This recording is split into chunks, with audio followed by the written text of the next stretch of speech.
Alright, so this isn't really the most professional setup.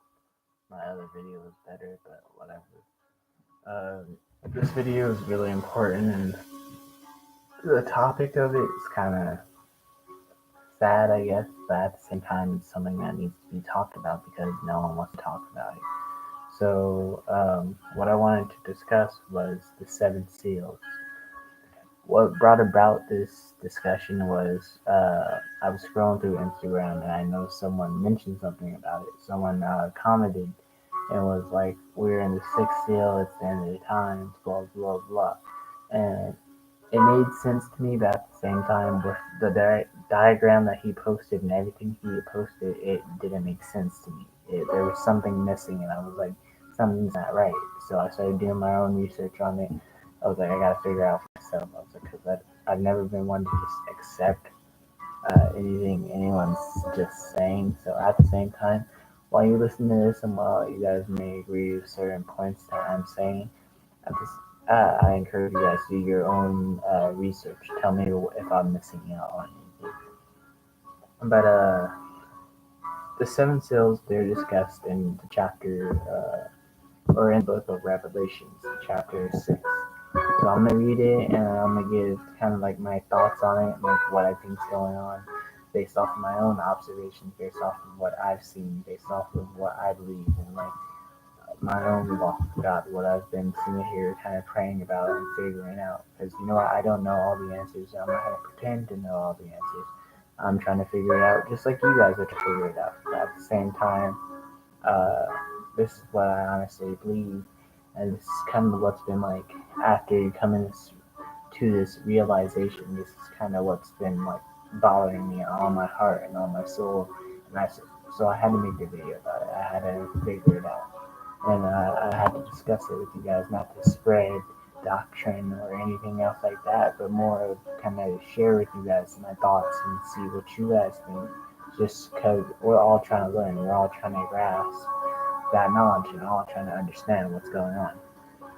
So the first seal is in chapter 6, verses 1 through 2, and it's about the appearance of the white horse, which is deception. The white horse stands for deception.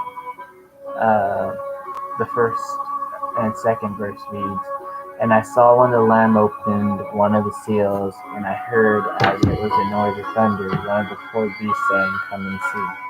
And I saw, and behold, a white horse, and he that sat on him had a bow, and a crown was given to him, and he went forth conquering and to conquer." And this is about deception. Honestly, we are in very deceptive times right now for the fact that everyone's trying to learn and everyone's trying to grasp knowledge. Everyone's trying to understand because we realize we're all starting to like wake up one by one, and like we're spreading like a virus. It's like, hey, wake up, and like we're starting to grasp certain things and come to the same conclusions, but at the same time, that can be dangerous for the fact that what are we learning? What exactly are we reading? Someone can throw little details in there and kind of blow it up. The devil and Satan, he cannot affect what's in the Bible, but he can take away from its value sometimes by adding and subtracting things, adding and subtracting details. It's up to us and our walk with God for us to understand how to discern the what's right from wrong, what's the actual teaching, what's not, what we're just hearing and what we're just accepting. That's up for us to do, and you know what, that can be a hard thing to do because of the fact of it's like, well, how do we figure that out? How do we figure out what's right from wrong? How do we uh, get that discernment? And I understand that for the fact that that's the thing that I struggle with too. So that's why I'm making these videos. But anyway, my thoughts on it were that was what I think. Honestly, we are in the first seal right now. That's where we are currently. I think that can honestly change, and I honestly think that the second seal might break soon. For the fact of the second seal is in verses 3 through 4 of chapter 6. And when he opened the second seal, I heard the second beast say, Come and see. And there went out another horse that was red, and power was given to him that sat thereon to take peace from the earth, and that they should kill one another. And there was given unto him a great sword. That is about the red horse, which is the horse of war. Before he comes, though, there is a time of peace. He takes the peace from the earth. He takes all the happiness and everything else like that, and basically comes there just to slaughter us, to introduce war in a way we've never seen before. We've never seen this version of war ever. It's supposed to be like war in a way that changes everything. Basically, makes us all realize that we're in the end times. And honestly, I think that's going on soon, for the fact that a friend of mine gave me a prophetic prediction, and she didn't even understand. But we were talking about something similar this months ago before I even got this message in my heart. She was talking about how she feels like the end of the world is coming, and I was like, yeah, I feel that too. I was like, something is definitely coming. She was like, no. She's like, I honestly think like next year. She's like, the next election will actually affect it. And I was like, what does that mean? She's like, I'm not exactly sure, but I feel like it's gonna play a part in it. And I was like, And I considered it for a little bit because it did make sense to me for the fact that I could tell how times were changing. With every new president, I felt like times were changing, kind of getting darker and more twisted for the fact that we were accepting more and more. We were giving more of our soul away at the time. Us as people were just willing to accept more and more stuff because we want to appear to be good. We're good because we accepted this person's rights, or we accepted. No, man, we're honestly just at this point jumping on the bandwagon, and like that's all it's been, is jumping on the bandwagon. But anyway, right now, like if you notice, there's a peace being pushed for on Earth. For the fact that Trump's made peace with North Korea, he's making peace with all these other countries. They're supposed to be making peace, but at the same time, he's preaching tales of war and stuff like that, and threats of war and other stuff, and it's supposed to be all good and stuff. And no, there's something going on that we're not seeing, and I think it falls hand in hand with deception. But the third seal. Third seal is chapter 6, verses 5 through 6. And when he opened the third seal, I heard the third beast say, Come and see. And behold, lo, a black horse, and he that sat on him had a pair of balances in his hand. And I heard a voice in the midst of the four beasts say, A measure of wheat for a penny, and 3 measures of barley for a penny. We can start by working this backwards for the fact of a measure of wheat for a penny and 3 measures of barley for a penny is obviously rations, paid rations, if you think about it. A penny doesn't necessarily mean a penny in our sense, but a penny means payment. And basically, it's like a certain amount of payment for this and a certain amount of payment for that. So rations is like, all right, well, what does that come? The third horse is the black horse, which is famine. If you think about famine, that means like sort of like a time period where people are starving because of a lack of food. Well, it might not just be a lack of food, but a lack of food that you're taking in because of rations. I'm like, well, where would rations fit into our lifestyle later on in the future? Like, where does that come out of? If we go to war, a huge war like that, rations will be incorporated for the fact that if I can see a war that changes the entire world, throwing us into a martial law where the government controls pretty much everything. They already control everything, but now they can forcefully do whatever they want without having any repercussions. They can just look you straight in the eye, tell you they're taking your house and you're having this much food and you can't do anything about it. And if you do, you're going to get shot. Like, that's basically how it is. And now that I think about it, it's just like, oh, well, if they're charging that much, and then like the verse that said, what was it? See thou hurt not the oil and the wine. I believe that pertains to the rich for the fact that oil and wine in the Bible was representative of, I don't know if I said that right. It's been a long day. It was to represent rich people. It was to show stature because you would uh, put fancy oils that smell really good all over your body and basically make yourself feel and look and smell all amazing. Wine automatically everyone knows relates to rich people for the fact of wine can be really expensive. Uh, Another thing that came to mind was the Mark of the Beast. It becomes a way of paying for things, and what the thoughts that occurred to me was the fact of what if some people don't have that Mark of the Beast because they'd rather not get it. They don't want to sell their soul, and they understand what's inside the Bible.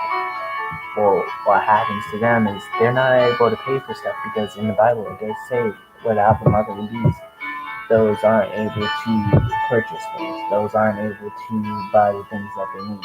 So that's where the famine kind of comes in. Famine's supposed to take out 1/4 of our population. That means 1/4 of our population starves because we don't have the Mark of the Beast or we don't have enough money for those rations. The rations run out and we run out. And life becomes harder to live. The fourth seal. The fourth seal is referenced in Revelation 6, 7 through 8. Sorry, my music's a bit loud.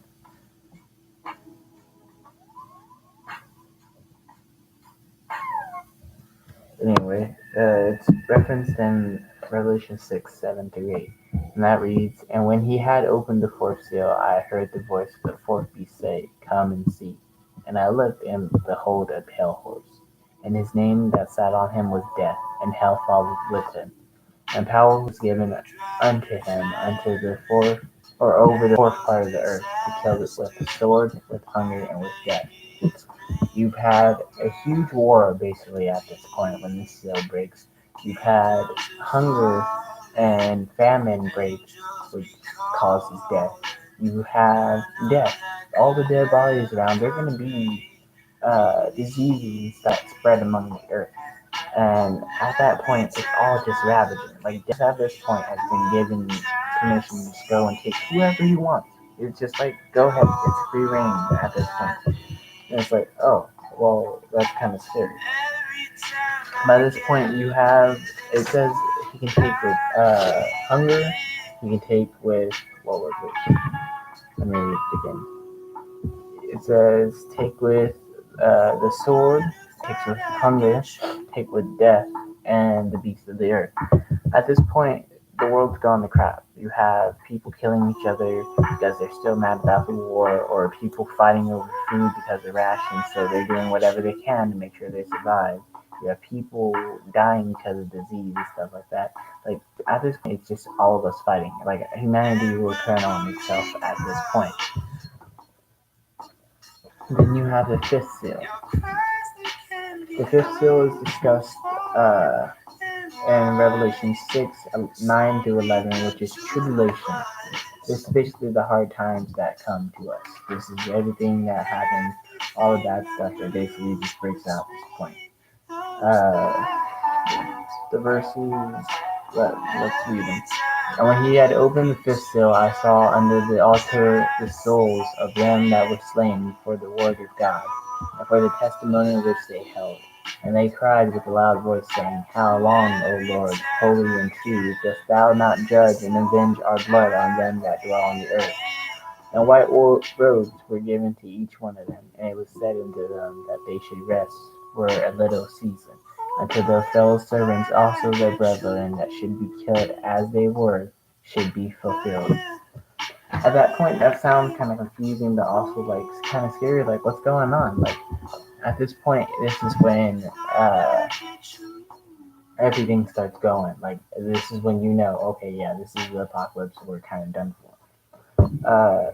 The prophets throughout time, like all the prophets that's ever spoken in the name of God Himself, that have spoken for His Son, those that are righteous and spoke the word, they were slain, and they basically cry out to God, like, yo, like, this is for lack of better terms. They cry out to God, like, yo, when are you gonna, like, make sure the rich and all the corrupt down there and everyone else, Well, when are they gonna get it? Like these people, yeah, they kind of had it bad. Like yeah, they did bad, but they didn't really deserve all this. What about them? When are they gonna die?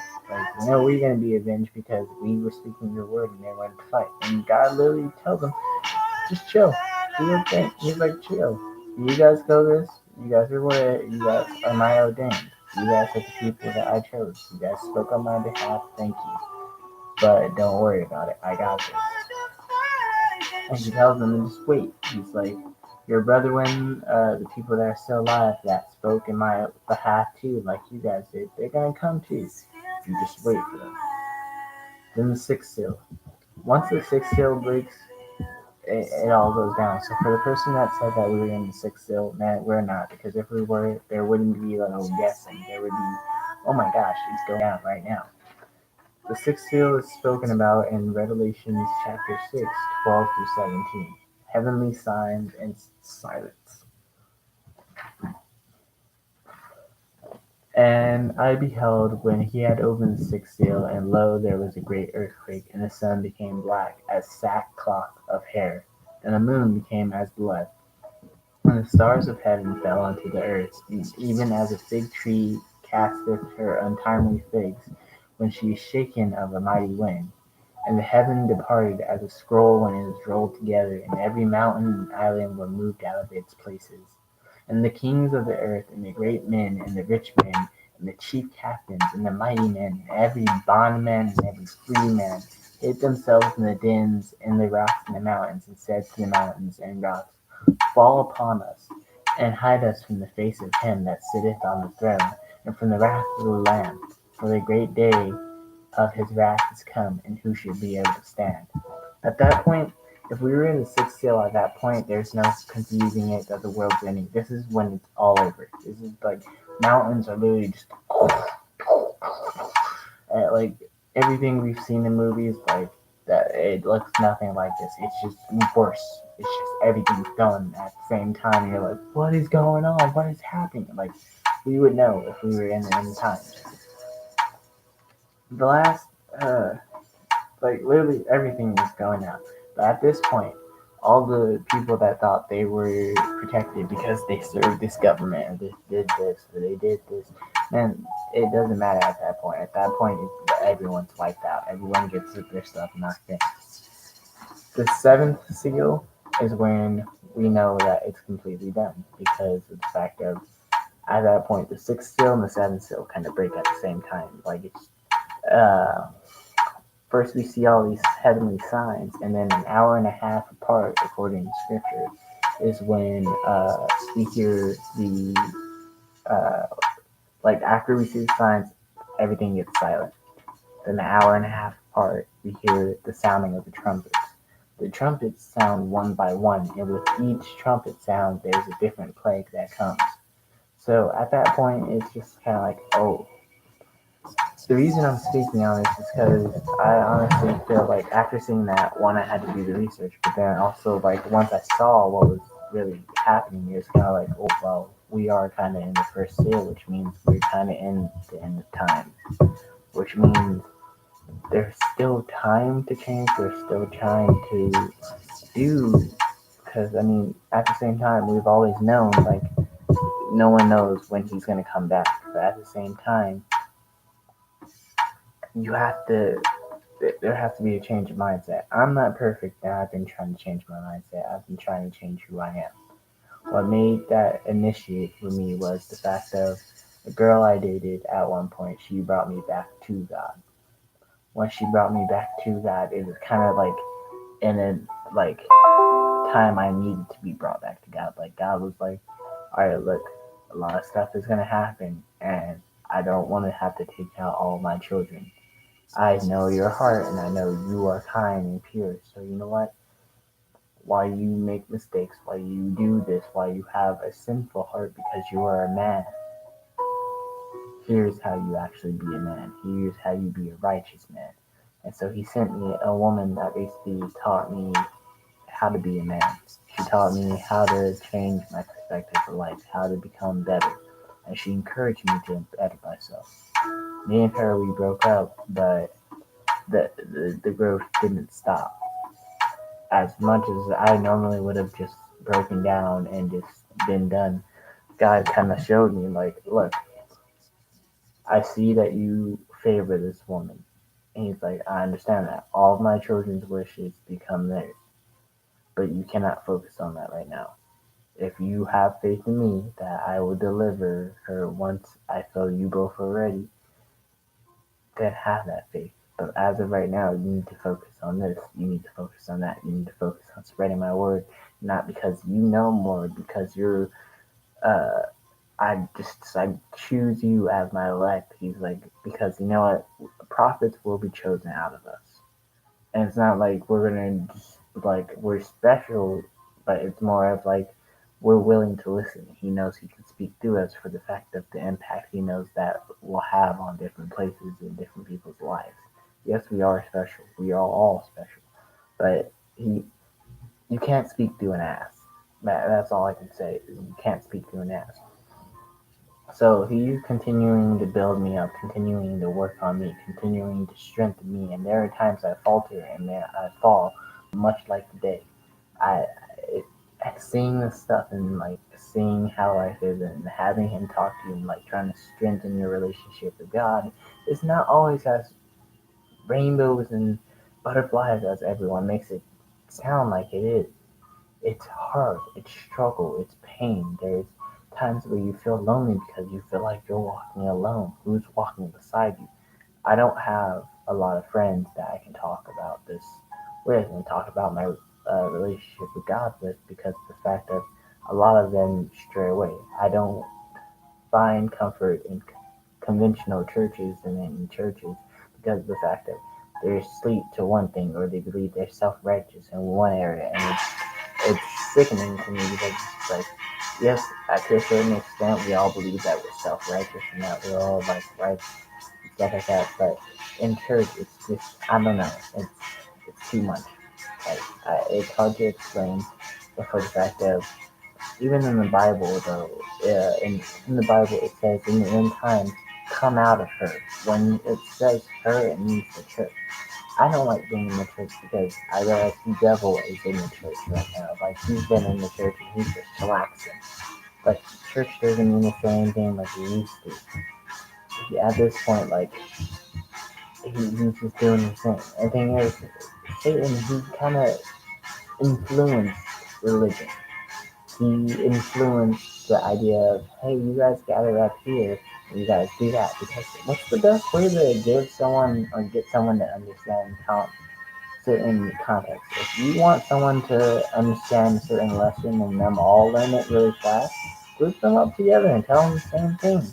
After being in a group and learning the same thing, someone's going to believe, and it's going to just spread around. It's the easiest way to spread it around. Guys, we are in the end times, I believe, but like, I believe we have time.